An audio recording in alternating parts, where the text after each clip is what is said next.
కాబట్టి దయచేసి మీకు అందరికీ కూడా పేరు పేరున ధన్యవాదాలు. ఇప్పుడు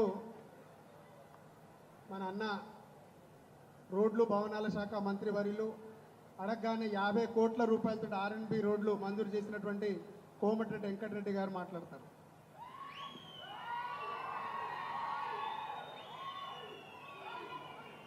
కామోచలో ఎలా ఉన్నారు? మీ అందరికీ నమస్కారం తెలియజేసుకుంటూ మా సోదరుడు మీ అందరూ ఆశీర్వదించి గెలిపించిన ఎమ్మెల్యే మురళీ నాయక్ గారు సభాధ్యక్షుడు, అలాగే మన ప్రియతమ నాయకులు ఈనాటి శంకుస్థాపనకు విచ్చేసిన డిప్యూటీ సీఎం బట్టి విక్రమార్క గారికి, మా అన్న మాజీ కేంద్ర మంత్రులు, మీ ప్రియతమ పార్లమెంట్ సభ్యులు, మళ్ళా గవర్నమెంట్ వస్తే కేంద్ర మంత్రి పక్కాయన మళ్ళా కాబోయే కేంద్ర మంత్రి గారు రాహుల్ గాంధీ ప్రధానమంత్రి కావడం ఖాయం, మన బలరాం నాయకు కేంద్ర మంత్రి కావడం ఖాయం.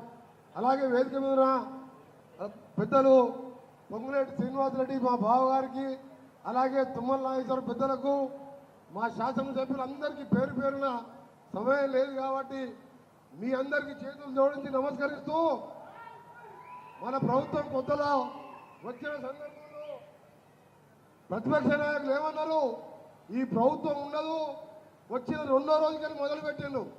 కానీ 8 లక్షల కోట్లతో అప్పిస్తే అప్పులకు వడ్డీ కడుతూ వసలు కడుతూ ఒక్కొక్కటి చెప్పని సన్నబియ్యం వరకు నిన్నటి వరకు మీరు ఎప్పుడైనా సన్నబియ్యంతో అన్నం తినారా? అక్కలు చెల్లెలు మీరు వచ్చిన బియ్యాన్ని అమ్ముకునేది. ఇలా 1000 కోట్ల స్కీములు ఇలా అమలు చేస్తూ రాష్ట్రాన్ని ఒక దారిలో పెడుతూ ఇప్పుడిప్పుడే ఆర్థికంగా ముందుకు పోతున్న సందర్భంలో కొన్ని పుకార్లు ఏవట్టిరు. రైతు భరోసా రాదు ఈ ప్రభుత్వంలోని. మనం పెంచిన 6000 చొప్పున 9000 కోట్లు ఇవ్వడమే కాదు, దేశ చరిత్రలో ఎక్కడ లేని విధంగా 21,000 కోట్ల రూపాయలు 2 లక్షల లోపు మాఫీ చేసి చూపించాం. ఇవన్నీ కాదు, మన ప్రభుత్వ లక్ష్యం, మన ముఖ్యమంత్రి గారి ఆశయం, మా అందరి ఆశయం రైతులు బాగుండాలి, పిల్లలు భావితరాల పిల్లలు చదువుకోవాలి, ఉన్నతంగా ఉద్యోగాలు సంపాదించాలి. అందుకని స్కిల్ డెవలప్మెంట్ సెంటర్లు పెట్టుకుంటూ పిల్లల గురించి ఆరిస్తున్నాం. మరొక విషయము, మహిళలు మన అక్కా చెల్లెళ్ళు లక్షాధికారులు కాదు కోటీశ్వరులు కావాలని ఇలా పెట్రోల్ బంకులు ఇప్పిస్తున్నాడు. పెట్రోల్ బంకులే కాదు, ఇలా ఆర్టీసీ బస్సులే కాదు, మహిళా సంఘాలకు ఈ వారోత్సవాలు పెట్టుకుంటున్నాం. ఇవన్నిటికి తోడు ఇలా మా అన్న నరేందర్ అన్న, మా ఎంపీ గారు, మా ఎమ్మెల్యే గారు ఎప్పుడు మహబూబాబాదు వెనుకబడ్డ మాత్రం పోరాటాలకు మారువేరు. అలాంటి ప్రాంతాన్ని వెనుకబడేసినంటే వెంటనే ఆర్ఎండ్బి నుంచి 200 కోట్ల రూపాయలు ఇవాళ శంకుస్థాపన చేసుకొని టెండర్లు కూడా పూర్తి చేసుకున్నాం. నేను అందుకనే ఒకటి అంటున్నాం, కేసీఆర్ గారు ఆయన సిద్దిపేట, గజ్వేల్, సిరిసిల్లకే పరిమితమైండు. పక్కకున్న పోరాటాల జిల్లా మహబూబాబాద్ లాంటి వెనుకబడ్డ జిల్లాలో ఎప్పుడు కూడా ఆలోచించలేదు. అందుకనే ఇవాళ మా ముఖ్యమంత్రి గారి నాయకత్వంలో మంత్రులందరం కట్టుబడి ఉన్నాం. ఇవాళ ఆర్ఎండ్బి 5 ఏళ్లలో ఒక గుంత కూడా పుడవలే.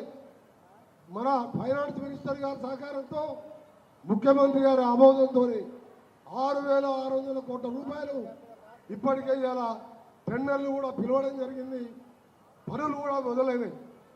ఇంకా హ్యామ్ మోడల్లో 12,000 కోట్ల రూపాయలు మా డిపార్ట్మెంట్ ఆర్ఎండ్బి, మన సీతక్క డిపార్ట్మెంట్లో మరొక 17,000 కోట్ల రూపాయలతో ప్రతి గ్రామం నుంచి మండలానికి, మండలం నుంచి జిల్లా హెడ్ క్వార్టర్కు డబల్ రోడ్గా ప్రతిదీ బీటీ రోడ్గా వేసే కార్యక్రమం చేస్తామని తెలియజేసుకుంటూ మీ అందరికీ చేతులు జోడించి ఈ ప్రభుత్వాన్ని సోనియా గాంధీ తెలంగాణ ఇచ్చిన ఆ అమ్మ ఆశీర్వాదం, ఆమె లేకుంటే తెలంగాణ వచ్చేదే కాదు.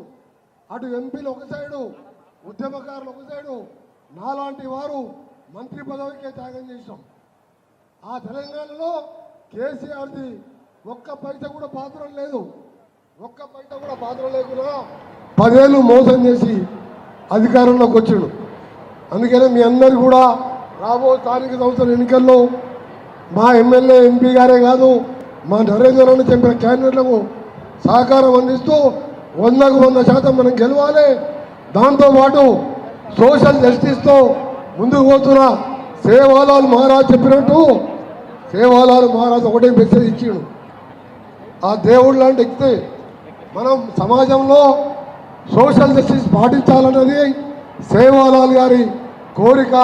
ఆయన చెప్పినది అది. అదే ఇవాళ మన గవర్నమెంట్ కూడా పాటిస్తుందని తెలియజేసుకుంటూ మరొకసారి మీ ఎమ్మెల్యే ఎంపీలతో పాటు మా నరేంద్రనకు ఇక్కడ ఆహ్వానించి మా శాఖ తరఫున చేసే పనులే కాదు మీ అందరినీ కలుసుకునే అవకాశం కల్పించినందుకు మీ అందరు కూడా